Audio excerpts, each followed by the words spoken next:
Fire को आग कहते हैं, कोबरा को नाग कहते हैं, गार्डन को बाग कहते हैं, और जो एग्जाम के समय काम ना आए उसे स्टूडेंट का दिमाग कहते हैं। तो ये जो मिथ है कि दिमाग काम नहीं करता है एग्जाम के समय पे, ये सारे मिथ को गलत कौन करेगा? तो एस पाठशाला के बच्चे, जो बच्चे एग्जाम में झंडा लहराने वाले हैं, एकदम धुआं धुआं करने वाले हैं, गर्दा उड़ाने वाले हैं, वो बच्चे हम निकालेंगे कहां से? एज पाठशाला से। तो होप्स हो कि आप लोग मस्त होंगे, बिंदास होंगे, और जहां पे भी होंगे जोरदार तरीके से पढ़ाई को कर रहे होंगे। शादी का सीजन आ चुका है, तो शादी के सीजन में एंजॉय भी करना है, साथ ही साथ अपने पढ़ाई को भी करना है। पढ़ाई से भटकना बिल्कुल नहीं है, क्योंकि पढ़ाई एकमात्र ऐसी चीज है जो आपको सही पाथ पे ले जाएगी, सक्सेस की तरफ ले जाएगी। गलत और सही का फर्क, अच्छे और बुरे का फर्क जो बताता है वो एक पढ़ाई है। उसके अलावा कोई ऐसी चीज नहीं जो आपको डिस्टिंग्विश कर पाएगा दो चीजों के बीच में। तो होप्स हो कि जो हमने लास्ट क्लास में पढ़ी थी टॉपिक स्ट्रेट लाइन, और स्ट्रेट लाइन से रिलेटेड जो हमने चीजें पढ़ी थी स्लोप, उसके बारे में आप लोगों ने पढ़ लिया होगा। अब आज की क्लास में हम अपनी क्लास को मूव फॉरवर्ड करते हुए और चीजों को देखेंगे कि क्या क्या होती है स्ट्रेट लाइन में, कैसे दो लाइन के बीच में हम एंगल फाइंड करते हैं, और उनसे रिलेटेड क्वेश्चन को आज की क्लास में करेंगे।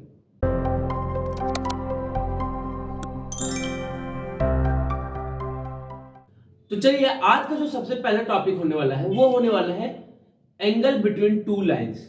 दो लाइंस के बीच में हम एंगल को कैसे फाइंड करेंगे उसको देखते हैं। तो एंगल बिटवीन टू लाइंस, दो लाइंस के बीच में हम एंगल को कैसे फाइंड करेंगे उसके बारे में आज की क्लास में हमको समझना है। तो आपने भी अगर दो लाइन के बीच में आपको एंगल फाइंड करना है तो सबसे पहले आपको दो लाइन को बनाना होगा। तो मान लेते हैं कि एक लाइन है हमारी जिसका नाम है ए, और एक लाइन मान लेते हैं जिसका नाम क्या है बी।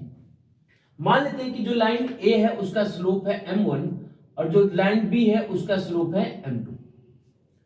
अभी जो लाइन ए है, लाइन ए जो है वो हम मान लेते हैं कि ये जो है वो एंगल थीटा बना रही है, और जो लाइन बी है, लाइन बी हम मान लेते हैं कि ये एंगल फाई बना रही है।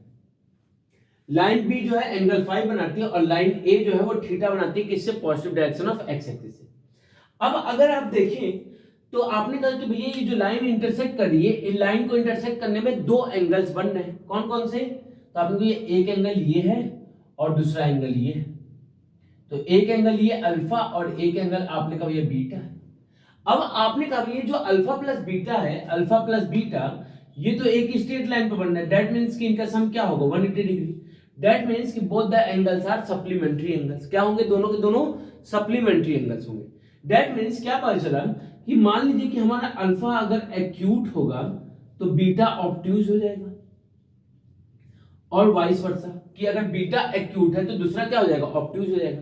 दैट मींस क्या पता चला कि जो दो एंगल्स बनते हैं लाइन के बीच में, जो दो एंगल्स लाइन के बीच में बनते हैं उनमें से एक एक्यूट होता है और दूसरा क्या होता है? ऑब्ट्यूज होता है। तो एक्यूट ऑब्ट्यूज का कंडीशन तो हम बाद में समझेंगे। पहला तो हमारा कंडीशन क्या है कि इनके बीच के एंगल को हम फाइंड करें। जब इनके बीच के एंगल को फाइंड कर लेंगे तब हम फिर देखेंगे कि आगे हमारा क्या होता है। आपने कहा कि भैया मान लेते हैं कि ये अगर बीटा है तो ये भी क्या हो जाएगा? बीटा हो जाएगा। हाँ या ना? आपने कहा ये अगर बीटा है तो ये भी क्या हो जाएगा? बीटा हो जाएगा, वर्टिकल अपोजिट एंगल से। तो हम देखें तो हमारे पास एक ट्रायंगल बनना ही है। हमारे पास क्या बनना है? एक ट्रायंगल बनना ही है हमारे। देखिए ये हमारे पास क्या बनना है? एक ट्रायंगल बनना। और इस ट्रायंगल में अगर हम बात करें तो आपने को ये इस ट्रायंगल में ये जो फाई है वो तो एक्सटीरियर एंगल है बीटा और थीटा का, और हमको चाहिए क्या? तो आपने को ये हमको tan ऑफ बीटा मिल जाए तो काम बन जाए, या फिर सिर्फ हमको बीटा मिल जाए तो काम बन जाए। बीटा मिल जाएगा तो हम अल्फा को फाइंड कर लेंगे। तो आपने कहा कि भैया अगर यहां से बात करें तो जो फाई होगा वो थीटा प्लस बीटा के इक्वल होगा। कहां से? तो exterior angle property of triangle, exterior angle property of triangle से, कि जो फाई होगा that will be equal to beta plus theta. अब अगर आपने कहा कि भैया हमको ये सब नहीं चाहिए था, हमको बीटा चाहिए था, तो बीटा किसके इक्वल होगा? तो बीटा जो हो जाएगा फाई माइनस थीटा के इक्वल हो जाएगा, फाई माइनस थीटा के इक्वल हो जाएगा। तो आपने कहा ये तो ठीक है, हमको क्या दिया है? तो हमको स्लोप दिया है दोनों लाइन का। तो अगर स्लोप दिया तो स्लोप के बीच में रिलेशन फाइंड करते हैं, और स्लोप क्या होता है? तो आपने को tan ऑफ थीटा आपने बताया था स्लोप होता है। तो दैट मीन्स कि अगर हम बोथ साइड 10 ऑपरेट कर दे तो ऑपरेट 10 बोथ साइड, अगर हमने दोनों साइड 10 ऑपरेट कर दिया तो क्या मिल जाएगा, तो आपने को हमको मिल गया 10 beta is equal to 10 phi minus theta. तो ये 10 बीटा किसके इक्वल हो जाएगा, तो आपको 10 बीटा जो है that will be equal to 10 phi minus 10 theta upon 1 plus 10 theta 10 phi. ये हमने फॉर्मूला पढ़ा हुआ है, ये हमने क्या किया है, फॉर्मूला पढ़ा हुआ है कि क्या होता है 10a माइनस बी, तो 10a minus 10b upon 1 plus 10 theta 10 B. आपने कहा कि भैया जो m1 है वो लाइन a का स्लोप है और m1 किसके इक्वल हो जाएगा, तो आपने को ये m1 जो है वो 10 थीटा के इक्वल हो जाएगा और m2 जो है वो लाइन b का स्लोप है, तो m2 किसके इक्वल हो जाएगा, तो आपने 10 फाई के इक्वल हो जाएगा। अगर हम इन सारी वैल्यूज को पुट करें तो क्या हो जाएगा, तो आपने 10 बीटा जो है that will be equal to m2 minus m1 upon 1 plus m1 m2, हाँ है ना।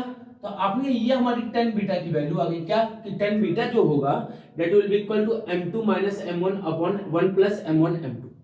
आपने कहा ये तो 10 बीटा की वैल्यू है, ये तो 10 बीटा की वैल्यू है, तो 10 अल्फा क्या होगा, तो आपने को जो 10 अल्फा की अगर बात करें अल्फा की, तो अल्फा क्या होगा, तो alpha is equal to 180 minus beta और 10 अल्फा किसके इक्वल हो जाएगा, तो आपने 10 अल्फा जो है 10 180 माइनस बीटा।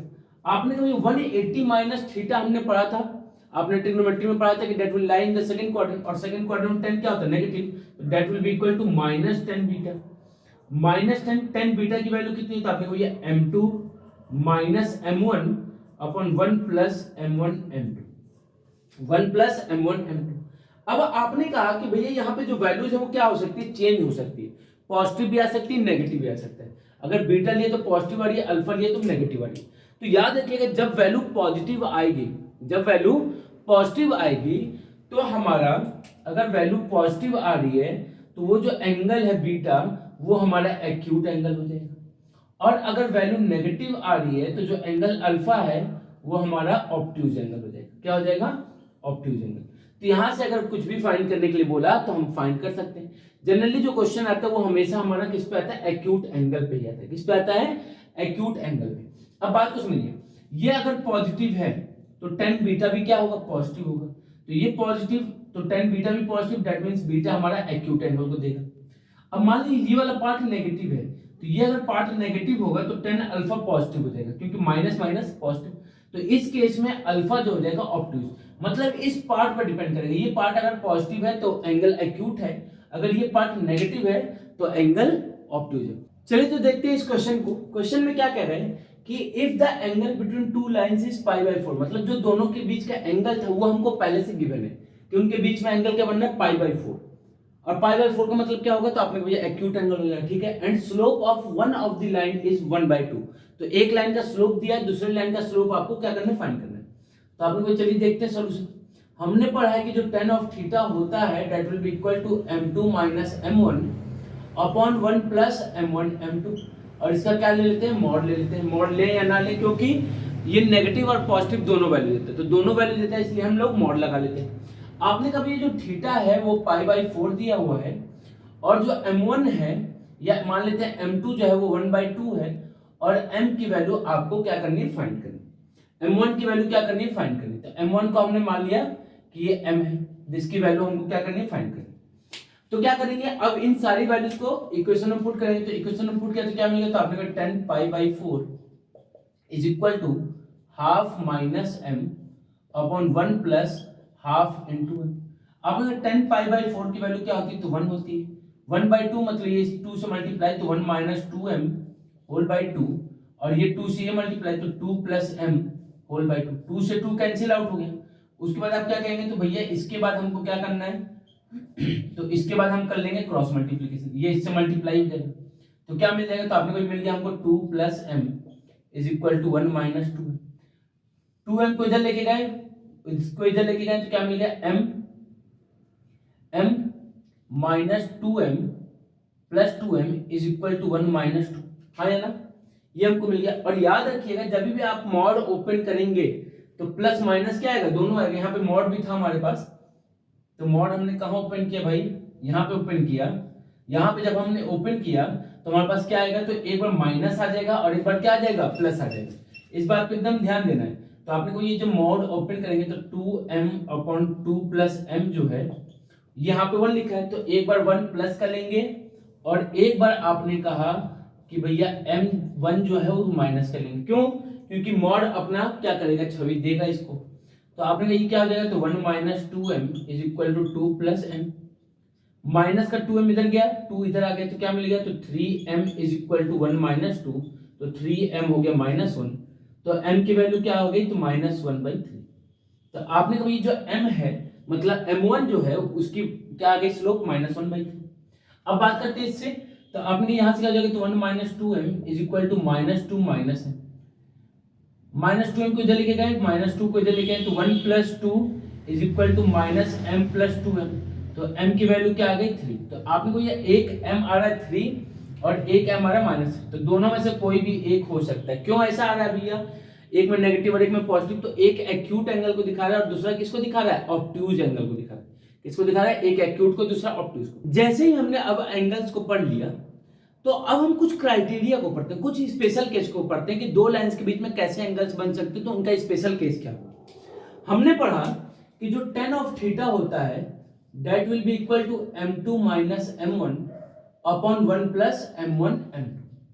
आपने कहा कि भैया जो दो लाइंस हैं इनमें कंडीशन क्या क्या बन सकती है, स्पेशल कंडीशन की बात करते हैं। तो पहला कंडीशन क्या हो सकती है कि both the lines are parallel to each other, both lines are parallel to each other, parallel to each other, दोनों के दोनों लाइंस आपस में क्या हो जाए, पैरेलल। तो अगर मान लीजिए कि दो लाइंस आपस में पैरेलल है तो ये कभी इंटरसेक्ट तो कर नहीं रही है, तो इस केस में एंगल क्या बनेगा, 0। या तो दूसरा कंडीशन क्या हो सकता है कि दोनों लाइन एक दूसरे के ऊपर ओवरलैप करते हैं। ओवरलैप कर जाने का मतलब कि ये लाइन इससे कुछ भी इंक्लाइंड ही नहीं है, ये ना ही डिक्लाइंड है, तो इंक्लाइंड डिक्लाइंड कुछ भी नहीं है, तो उस केस में भी एंगल क्या बनेगा, 0 बनेगा।